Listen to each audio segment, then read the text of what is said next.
Sa ngalan ng Ama, ng Anak, at ng Espiritu Santo, Amen. sumainyo ang Panginoon. At sumaiyo rin. Ang kapatid, sa araw na ito ating pinagdiriwang ang banal na kapistahan ni Santa Catalina ng Siena. Isa siyang mistiko, isang madre.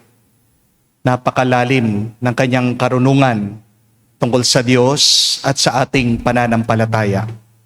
Kaya naman nung buhay si Santa Catalina, napakaraming mga obispo, mga hari, pati ang Santo Papa na humihingi ng payo sa kanya. Kaya naman hanggang ngayon, napakahalaga ng mga turo niya na maaaring magbigay ng gabay sa ating mga naliligaw, sa ating mga nalilito at nagwawala. Isa sa mga napakagandang turo ni Santa Catalina ay, do not only seek little things, because God wants for us great things. Alam ko marami sa inyo gusto magkaroon ng pera. Alam ko marami sa inyo gustong gumaling sa kanilang sakit. Alam ko gusto din ng iba na magkaroon ng masaya at payapang pamilya. Hindi po problema yan. Hindi masama yan. Pero tingnan natin, baka meron pang gustong mas malaki, mas magandang bagay ang Diyos para sa iyo. Ang pinakamahalaga sa lahat ay ang kabanalan at kaligtasan ng ating kaluluwa. Kasi bandang huli, tayo'y haharap sa Diyos. Alam naman natin na tayo hindi perpekto. Alam natin na tayo may mga pagkukulang. Kaya naman sa banal na misang ito, tayo magpakumbaba muli. Aminin natin ang ating mga nagawang kasalanan sa Diyos at sa ating mga kapwa. Hilingin natin muli ang awa at pagpapatawad ng Diyos. Para makita tayong maging karapat-dapat kahit kakaunti lamang makatanggap sa kanyang banal na katawan at dugo. Kaya sabihin natin, inaamin ko Sa makapangyarihang Diyos at sa inyo mga kapatid, na lubha akong nagkasala sa isip, sa salita, sa gawa, at sa aking pagkukulang, kaya'y sinasamo ko sa mahal na Birheng Maria, sa lahat ng mga anghel at mga banal, at sa inyo mga kapatid, na ako'y panalangin sa Panginoong ating Diyos. kawan tayo ng makapangyarihang Diyos, patawarin tayo sa ating mga kasalanan, at patnubayan tayo sa buhay na walang hanggan. Amen. Panginoon, kaawaan mo kami. Panginoon, kaawaan mo kami. Kristo, kaawaan mo kami. Kristo, kaawaan mo kami. Panginoon, kaawaan mo kami. Panginoon, kaawaan mo kami. Manalangin tayo. Ama namin makapangyarihan, sa pagsasalob mo ng pagtitiis ng aming Panginoong Hesukristo, si Santa Catalina ay pinag-alab mo sa iyong pag-ibig at sa masigasig na paglilingkod sa iyong simbahan bilang tugon sa kanyang pagdalangin. Ang iyong sambayanan naway laging magalak sa pakikisa kay Kristo at sa pagpapahayag ng kanyang pagkabuhay. Bilang aming tagapamagitan kasama ng Espiritu Santo, magpa sa walang hanggan. Amen.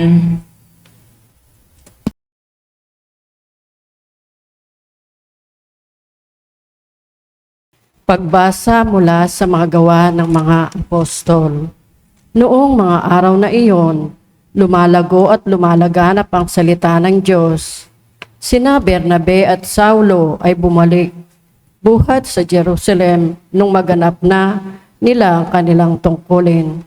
At isinama si Juan na tinatawag ding Marcos. May mga propeta at mga guro sa simbahan sa Antioquia.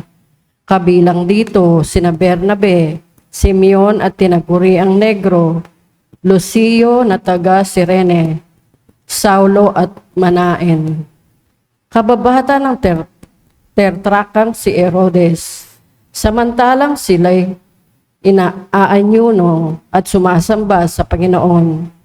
Sinabi sa kanila ng Espiritu Santo Ibukod ninyo si Bernabe at Saulo. Sila'y hinirang ko para sa tanging gawang inilaan ko sa kanila. Pagkatapos nilang mag-ayuno at manalangin, ipanatong nila sa dalawa ang kanilang mga kamay at sila'y pinayaon. Kaya't bumaba sa Seleucia sina Bernabe at Saulo na sinugo ng Espiritu Santo at buhat dooy naglayag patungong Chipre. Nang dumating sila sa Salamina, pinahayag nila ang salita ng Diyos sa mga sinagoga ng mga Udyo roon. Kasama nila si Juan Marcos bilang katulong. Ang salita ng Diyos. Salamat sa Diyos. Naway magpuri sa iyo ang lahat ng mga tao. Naway magpuri sa iyo ang lahat ng mga tao. O Diyos, pagpalain kami at kahabagan, kami Panginoon iyong kaawaan, upang sa daigdig mabatid ang lahat, ang iyong kalooban ay ang pagliligtas. Naway magpuri sa iyo ang lahat ng mga tao. Naway purihin ka ng mga nilikha, pagkat matuwid kang humatol sa madla. Ikaw ang patnubay ng lahat ng bansa. Naway magpuri sa iyo ang lahat ng mga tao. Purihin ka nawa ng lahat ng tao. Purihin ka nila sa lahat ng dako. Ang lahat sa amin iyong pinagpala. Naway igalang ka ng lahat ng bansa. Naway magpuri sa iyo ang lahat ng mga tao.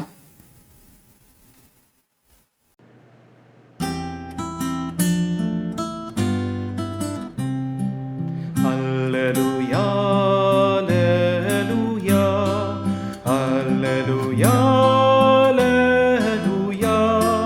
alleluia, alleluia, alleluia, alleluia, alleluia, alleluia, alleluia, alleluia. Sinabi ni Hesukristo, ako ang ilaw ng mundo at buhay ng alagad ko. Alleluia, alleluia. Sumainyo ang Panginoon. At sumayo rin. Ang mabuting balita ng Panginoon ayon kay San Juan. Papuri sa iyo, Panginoon. Nung panong yun, malakas na sinabi ni Jesus, ang nananalig sa akin ay hindi lamang sa akin nananalig, kundi pati sa nagsugo sa akin. At ang nakakakita sa akin ay nakakakita sa Kanya. Ako'y naparito bilang ilaw ng sanlibutan, upang hindi manatili sa kadiliman ang nananalig sa akin. Kung mapakinggan nino man ang aking mga salita, ngunit hindi niya tuparin ito, hindi ko siya hahatulan. Sapagkat naparito ako hindi upang hatulan ang sanlibutan, kundi upang iligtas ito. May hahatol sa sino mang magtatakwil sa akin at hindi tumatanggap sa aking mga salita. Ang salitang pinahayag ko ang hahatol sa kanya sa huling araw. Sapagkat hindi ako nagsasalita sa ganang sarili ko lamang, kundi ang amang nagsugo sa akin ang siyang nag-utos kung ano ang aking sasabihin at ipapahayag. At alam ko ang kanyang utos ay nagbibigay ng buhay na walang hanggan.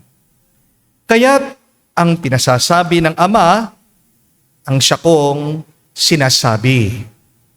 Mga kapatid, ang mabuting balita ng ating Panginoon. Pinupuri ka naming Panginoon Hesukristo. Magandang araw po muli sa inyong lahat. May napakaganda po akong kasabihan na nabasa minsan at gusto ko lang pong ibahagi sa inyo. This beautiful quote goes like this: there will be people in this life who will cut you open just to see what you are made of. Hopefully, show them it is love.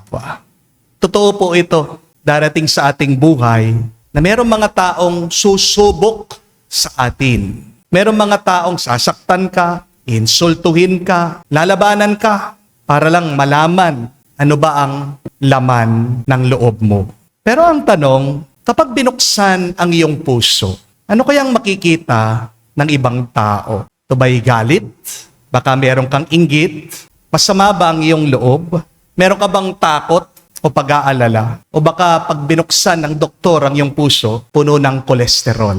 Ano ang laman ng iyong puso? Mahalaga po yan. Kasi hindi natin makokontrol kung paano tayo tatratuhin ng ibang tao. Pero control natin kung ano ang ilalagay natin sa loob ng puso natin. Amen? Harinawa kapag binuksan ng Diyos ang iyong puso, ang makita niya ay tuwa sa gitna ng iyong pagsubok. Pananampalataya kahit na meron kang pagdududa. Pagpapakumbaba kahit na meron kang tagumpay. Katapatan kahit na walang nakakakita. At pagtitiis kahit na hirap ka na. At dito po tayo binibigyan ng halimbawa ni Santa Catalina ng Siena, ang santong ating pinagdiriwang ngayon. Kung bubuksan niyo po ang puso ni Santa Catalina ng Siena, ito po ang inyong makikita sa kanya, pagmamahal. Isang pusong nakahandang masaktan, pero hindi tumitigil na umiibig. Isang pusong sugatan, pero hindi siya naging mapait.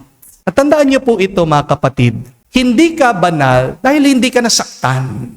Banal ka kahit na nasaktan ka na kasi marunong ka pa ring magmahal kahit na nahihirapan ka. Kaya kung gusto po nating maging mas banal, hindi po sapat yung nagsisimba ka lang, nagro-rosaryo ka, nagnunubina ka, nagdarasal ka, o naglilingkod ka. Kung gusto mo maging mas banal, kailangan punuin mo ang iyong puso ng pagmamahal. Dahil po sa katapusan ng ating buhay, hindi naman po tayo susukatin ng Diyos kung gaano tayo katalino. Hindi rin naman tatanong ng Diyos sa atin kung gaano tayo kayaman, magkano yung pera na ating naipon. Pero titignan ng Diyos sa atin yung laman ng ating puso. At kapag dumating na yung panahon na nakaharap natin ang Diyos, bubuksan niya ang ating loob. Harinawa, ang makita niya, hindi galit, hindi mga sugat, hindi rin po sana sama ng loob, kundi isang puso na ninais na magmahal tulad ng puso ni Santa Catalina. Kaya ito po ang tatlong aral na pwede nating matutunan kay Santa Catalina para tayo ay mas makapagmahal pa. Dasal at panalangin natin, naway sa ating pagmamahal, tunay tayong maging mas banal. The first one, remember this, Saint Catherine taught us that love follows knowledge. Ang pagmamahal ay sumusunod sa pagkilala. Mga kapatid, hindi mo kayang mahalin yung hindi mo alam at kakilala. Kung nagmamahal ka dun sa hindi mo alam, hindi yan tunay na pagmamahal. Ilusyon lang yan. Kung nagmamahal ka dun sa hindi mo pa talaga nakilala, nananaginip ka lang. Minsan po, meron lumapit sa akin, nagpa-bless ng kanyang bahay. Pagpasok ko po dun sa tahanan, nabigla ako dahil meron siyang alagang aso. Napakalaki po. Napakabangis. Kahol na po ng kahol. Nakalabas po yung pangil ng aso. Ayoko pong pumasok, natatakot po ako baka kagatin ako ng aso. At sabi po nung may-ari, Father, wag po kayong matakot. Mabait po yan, sabi niya. Napaisip po ako, sabi ko sa loob ko, baka sa'yo mabait, pero sa akin hindi. Pero napansin ko po, yung amo, hinawakan niya yung kanyang aso, hinihimas-himas, hinahaplos-haplos, hindi siya natatakot. Hinahalik-halikan pa nga niya yung aso niya, kahit na yung aso din, dinidilat-dilatan siya, napupuno po ng lawa yung pisngi nitong tao. Hindi po galit yung aso. Bakit? Kasi kakilala siya nung aso. Alam nung may-ari na kahit na mukhang mabangis yung alaga niya, hindi naman talaga ito nananakit. Alam niya yung ugali nito eh. Alam niya yung puso nung aso niya. Kapatid, mas lumalalim ang pagmamahal sa pagkilala. Kapag hindi mo kilalang isang tao, madali na husgahan siya. Di po ba? Kapag hindi mo alam yung sitwasyon, madali kang matakot.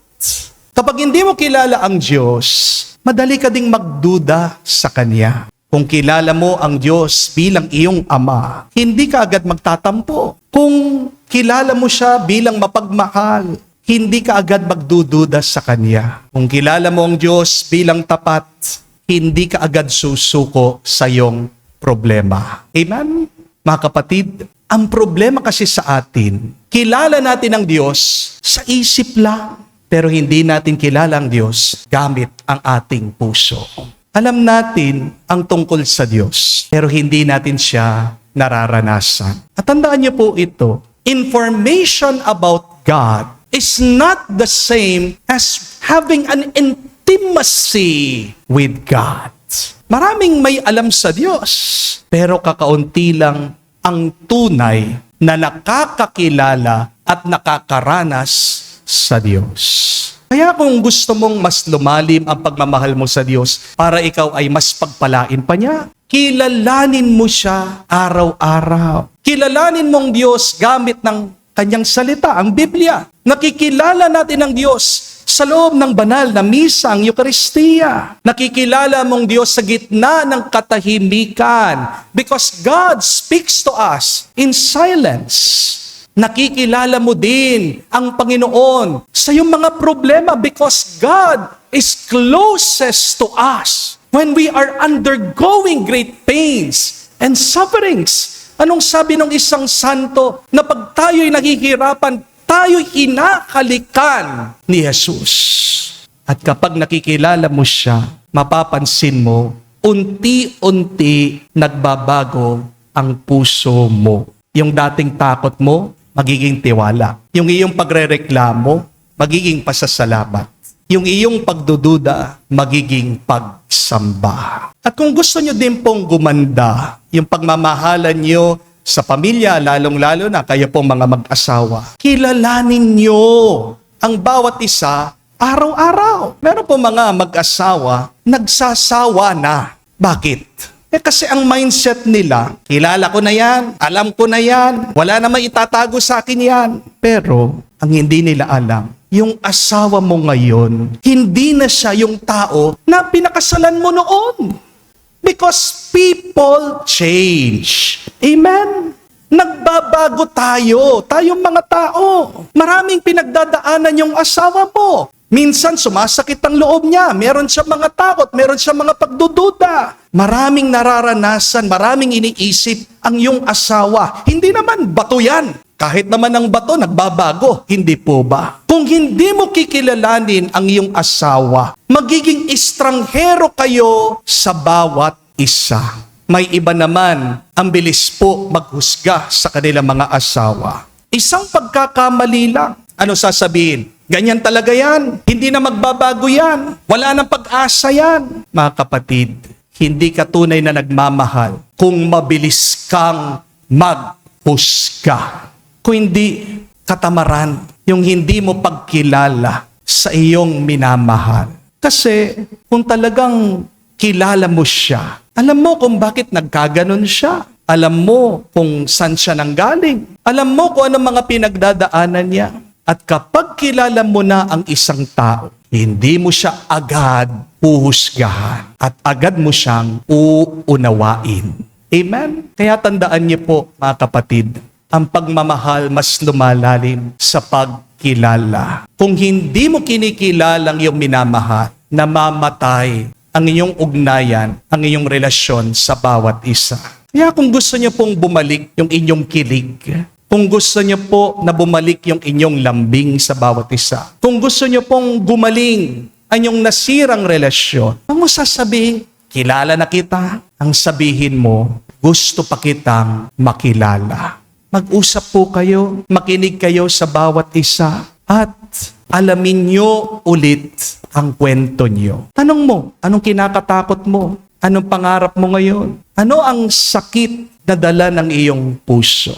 Dahil mga kapatid, ang sekreto po ng matibay na relasyon ay hindi po pagkakaroon ng perfect na partner, kundi pagkakaroon po ng isang partner na hindi po tumitigil, na kumikilala sa kanyang pinamahal. At sa huli, ito pong paalaala. kung ang Diyos na alam na tayo, alam na alam kung anong nasa puso natin, patuloy pa rin tayong minamahal. Ikaw pa kaya na hindi mo pa lubusang kilala ang iyong asawa? Huwag kang magsasawa sa pagkilala para hindi ka magsawa sa pagmamahal. Amen? But secondly, Saint Catherine teaches us that the soul cannot live without love. Ang kaluluwa daw po hindi mabubuhay na walang pagmamahal. At sabi po ng Diyos kay Santa Catalina, the soul always wants to love something because love is what she is made of. Kapatid, ang tao ginawa sa pagmamahal. Kaya pansinin niyo po ito. Kahit na gaano ka kayaman, kahit na gaano ka successful, kung wala kang pagmamahal, parang hindi ka masaya. Di po ba? Parang may kulang pa rin. Kaya marami pong nalululong sa bisyo. Kaya maraming nalulungkot. Kaya marami pong nadidepress. Hindi dahil kulang sila sa pera. Hindi dahil kulang sila sa pagmamahal. At ito po ang problema. Kung hindi mo pupunuin ang pagmamahal ng Diyos ang iyong puso, pupunuin mo ang puso mo sa ibang mali, masama, at negatibong bagay.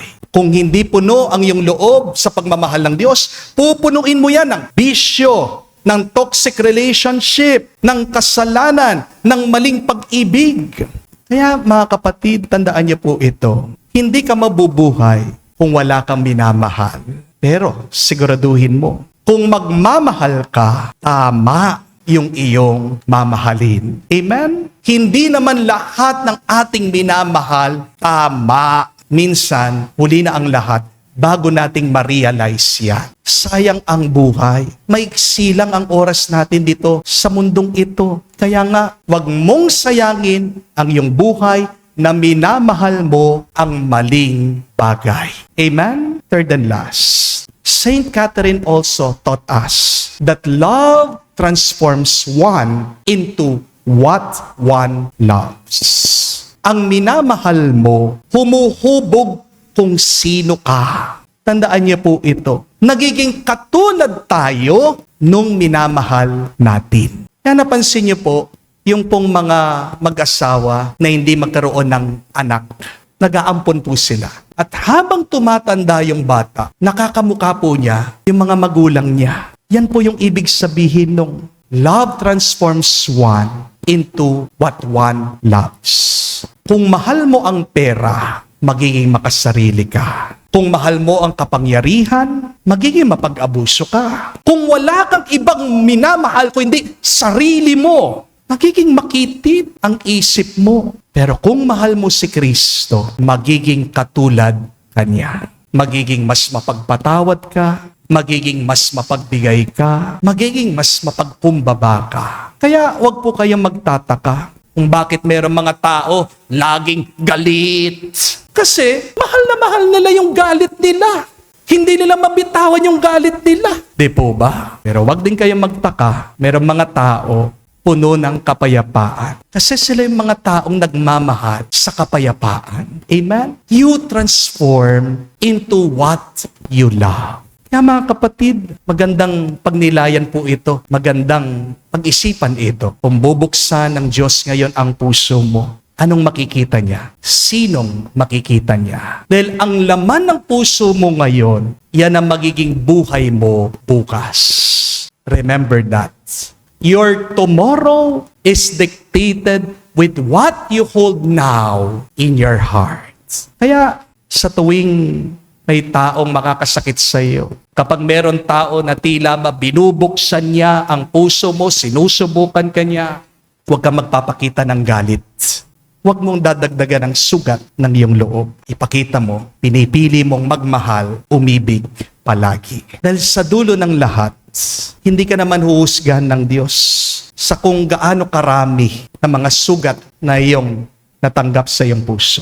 Hindi ka huhusgahan ng Diyos kung gaano karaming beses ka nasaktan ng iba. Pero huhusgahan ka ng Diyos kung pinili mo bang magmahal kahit na sinaktan ka ng iba. At kapag dumating na po ang araw na yon, sana pag binuksan ng Diyos ang puso natin, harinawa ang maipakita natin ay ang ating pananampalataya sa Kanya, ang ating pagnanais na magmahal kamukha niya. Naway ang mga turo ni Santa Catalina magbigay gabay sa atin kung paano tunay na magmahal. At para tayo ay maging tapat sa pagnanais nating magpakabanal, magpatulong po tayo sa santang ito. Sabihin natin, Santa Catalina, gabayan mo kami, panalangin mo kami, ngayon at magpakailanman. Amen. Tumayo po tayo, alay po natin sa Diyos ang ating mga dasal at panalangin. Atin po sabihin, Panginoon, dinggin mo kami. Panginoon, dinggin mo kami. Ang Santo Papa at mga obispo, naway patuloy na magpahayag ng mabuting balita ng muling pagkabuhay ni Kristo. Manalangin tayo sa Panginoon. Panginoon, dinggin mo kami. Ang mga pinuno ng pamahalaan, naway tularan ng habag at kabutihan ni Jesus sa pangangalaga sa maging sa kanyang pinakaabang kapatid. Manalangin tayo sa Panginoon. Panginoon, dinggin mo kami. Ang mga mamamayan ng mahihirap na bansa naway maakit na lumapit kay Jesus na maging isang dukha para sa ating kapakanan. Manalangin tayo sa Panginoon. Panginoon, dinggin mo kami. Sa katahimikan po ng ating puso, manggitin natin, sabihin natin sa Diyos ang ating mga personal na pangangailangan. Makapangyarihang Diyos, nasa iyong kamay ang aming buhay, naway taglay ang pagtitiwala sa iyong mapagpalang pangangalaga, nilalapit namin sa iyong aming mga kahilingan sa pamagitan ni Kristo na aming Panginoon. Amen.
Manalangin kayo mga kapatid, para ng ating mga paghahain ay kalugdan ng Diyos amang makapangyarihan. Tanggapin nawa ng Panginoon itong paghain sa inyong mga kamay, sa kapurihan niya at karangalan, sa ating kapakinabangan, at sa buong sambayanan niyang banal. Ama naming lumikha, ngayong ginugunita namin si Santa Catalina, tanggapin mo itong aming ginaganap na paghahaing nagdudulot kaligtasan, upang kami nakabatid sa kanyang natutuhang mag-alab na pag-ibig ay makapagpasalamat sa iyo ng totohanan at masigasig.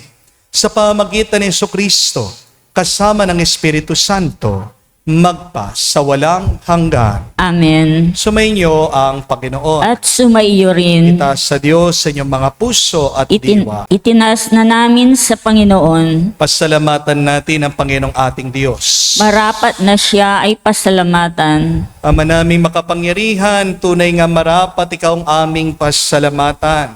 Sa pagpaparangal sa iyong kabutihan, lagi mong pinapaalingaw-ngaw sa iyong sambayanan ang pagkakaroon ng mga kaanib na maasahan at tapat tulad mo sa pananagutan upang magbunga ang punyagi ng iyong anak na sa iyong pag-ibig kami makatulad. Ang mga banal na taong tumutulong sa lahat sa pagbibigay halimbawa at pananalangin wagas. Kaya kaisa ng mga anghel nagsisiawit ng papuri sa iyo. Nang walang humpay sa kalangitan, kami nagbubunyi sa iyong kadakilaan.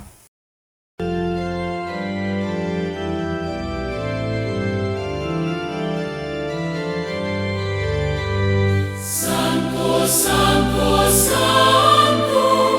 Panginoong Diyos ng mga hukbo, napupuno ang langit at lupa ng kadakilaan mo. Hosana, Hosana, sa kainasan, ilagpalang na paririto sa ngalan ng Panginoon. Hosana, Hosana, sa kainasan. Hosana, Hosana, sa kainasan.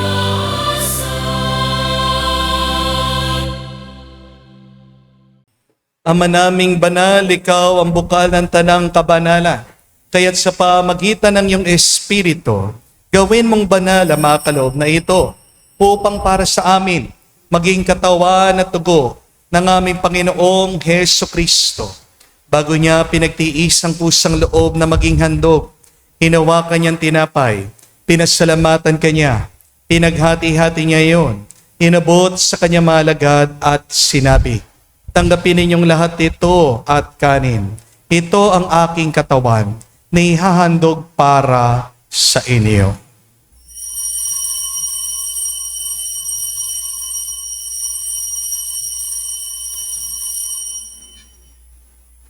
Gayon din naman na matapos ang hapunan, hinawakan niyang kalis. Muli kanyang pinasalamatan. Nabot niyang kalis sa kanyang malagad at sinabi, tanggapin ninyong lahat ito at inumin. Ito ang kalis ng aking dugo, ng bago at walang hanggang tipan. Ang aking dugo na ibubuhos para sa inyo at para sa lahat, sa ipagpapatawad ng mga kasalanan.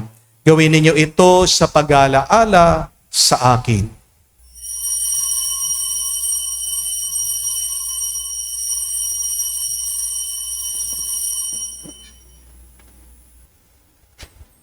Ang misteryo ng pananampalataya. Aming ipinahayag na namatay ang iyong anak, nabuhay bilang Mesiyas at magbabalik sa wakas para mahayag sa lahat. Ama, ginagawa namin ngayon ang pag-aalaala sa pagkamatay at muling pagkabuhay ng iyong anak. Kaya tinialay namin sa iyo ang tinapay nagbibigay buhay at ang kalis sa nagkakaloob ng kaligtasan. Kami nagpapasalamat dahil kami ang minarapat na tumayo sa harap mo para maglingkod sa iyo. Sinasamo namin kami magsalo-salo sa katawan at dugo ni Kristo ay mabuklod sa pagkakaisa sa pamagitan ng Espiritu Santo. Ama, lingapin mong iyong simbahan, laganap sa buong daigdig, puspusin mo kami sa pag-ibig. Kaisa ni Leon ang aming Santo Papa, si Florentino aming Arsobispo at ng Tanang Kaparian. Alalahanin mo rin ang aming mga kapatid na nahimlay may pag-asang sila'y muling mabubuhay. Gayon din naman lahat ng mga pumanaw. Kawan mo't sila't patuloyin sa iyong kaliwanagan. Kawan mo't pagindapatin kaming lahat, makasalo sa iyong buhay na walang wakas. Kaisa na mahal na Birhen Maria, Ina ng Diyos, kaisa ni San Jose, ang kanyang malwalhating esposo, kaisa ng mga apostol, lahat ng mga banal, na namuhay dito sa daigdig na kalugod-lugod sa iyo. May pagdiwang nawa namin ang pagpupuri sa ikararangal mo, sa pamagitan ng iyong anak, aming Panginoong Heso Kristo. Sa pamamagitan ni Kristo, kasama niya at sa Kanya, ang lahat ng parangal at papuri, sa iyo, Diyos Ama, makapangyarihan, kasama ng Espiritu Santo, magpasawalang hanggan. Amen.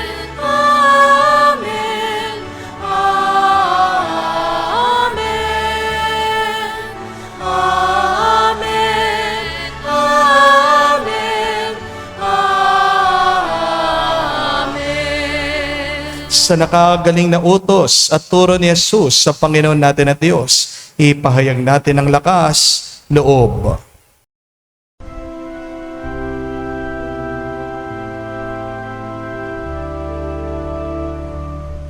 Ama namin, sumasalangit ka, sambahin ang ngalan mo, mapasa amin ang kaharian mo, sundin ang loob mo dito sa lupa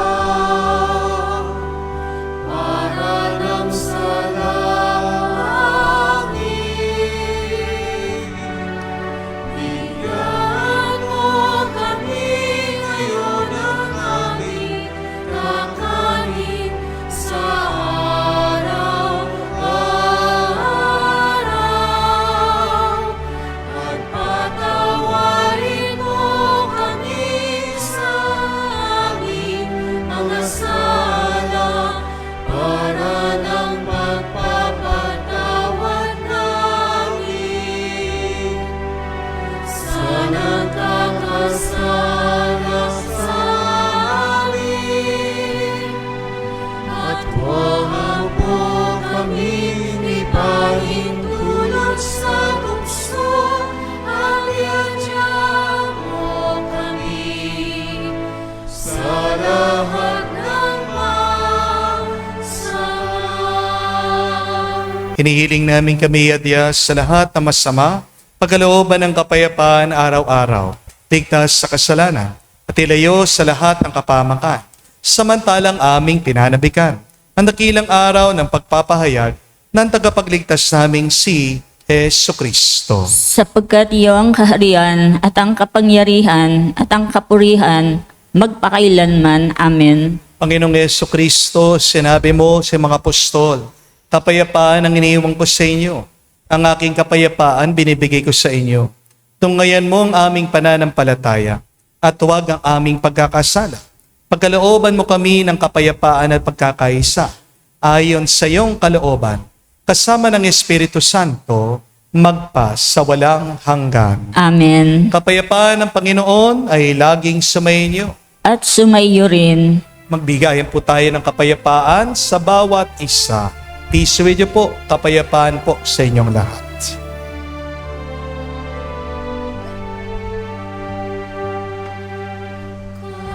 Cordero ng Diyos na nag-aalis ng mga kasalanan ng sanlibutan, maawa ka sa amin. Maawa ka sa amin. Cordero ng Diyos na nag-aalis ng mga kasalanan ng sanlibutan, maawa ka sa amin. Maawa ka sa amin.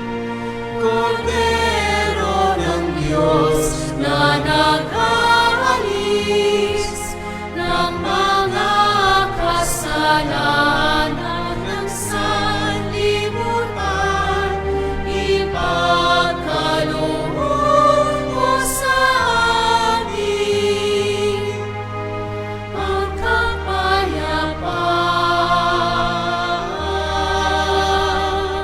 Mga kapatid, naririto ang ating Panginoong Yesu Kristo, ang Kordero ng Diyos. Siya nag-alis sa mga kasalanan ng sanlibutan. Mapalad tayong lumalapit sa piging ng kordero. Panginoon, hindi ako karapat-dapat na magpatuloy sa iyo, ngunit sa isang salita mo lamang ay gagaling na ako.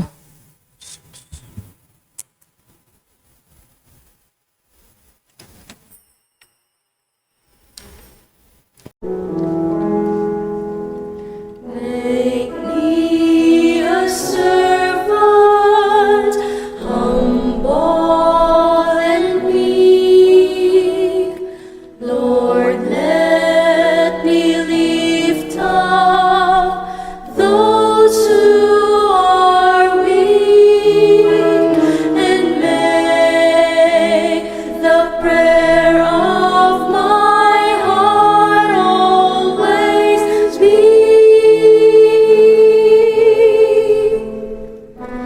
Make me a servant, make me a servant, make me a servant today.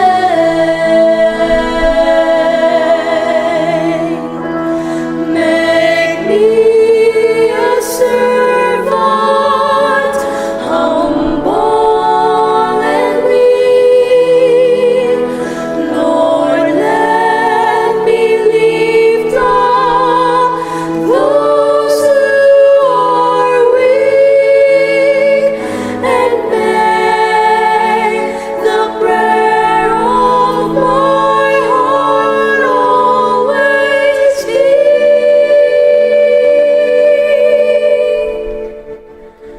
Make me a servant, make me a servant, make me a servant today.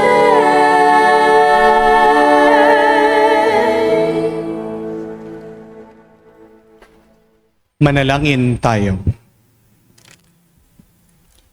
Ama naming mapagmahal, kami naway iyong pagbigyan dito ay makapakinabang ng pag-iiral kailanpaman sa aming pinagsaluhang piging ng pangkalangitan na tinanggap ni Santa Catalina para sa kanyang ikabubuhay. Kahit sa lupang ibabaw, sa pamagitan ni Jesucristo kasama ng Espiritu Santo, magpa sa walang hanggan. Amen. Maganda pong pagmunihan. Ito po ang ating assignment ngayon. Kung bubuksan ng Diyos at ng ibang taong aking puso, ano ang kanilang makikita? Ito po ba ay may laman na mabuti? O baka naman puno ng sama ang iyong loob? Bakit mahalaga ito? Because what you hold now in your heart will dictate your experience tomorrow. Kung anong laman ng iyong puso ngayon, yan ang iyong mararanasan bukas. Bago natin hilingin yung ating mga ninanais, pera man yan, kagalingan ng pangangatawan, pag-aayos ng mga nag-aaway sa pamilya, hilingin muna natin sa Diyos ang kanyang pagmamahal.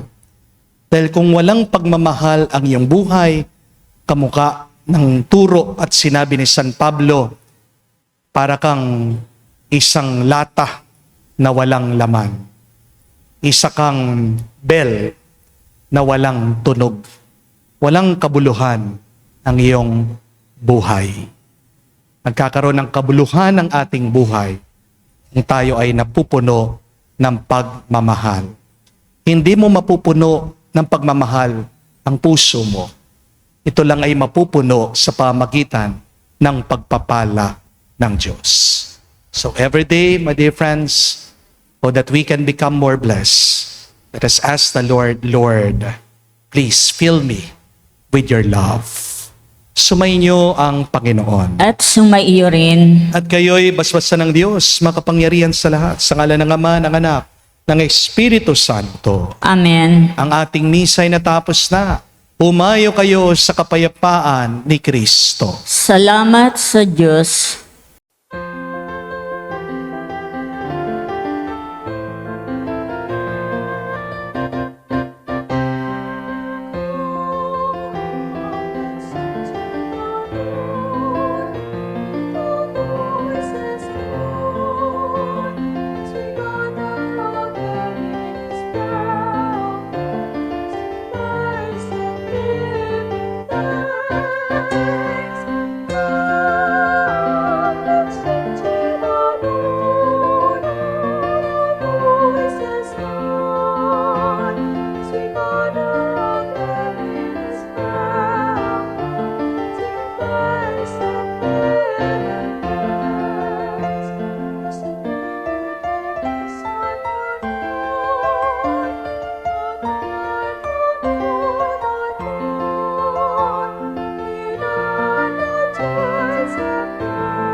sanggol.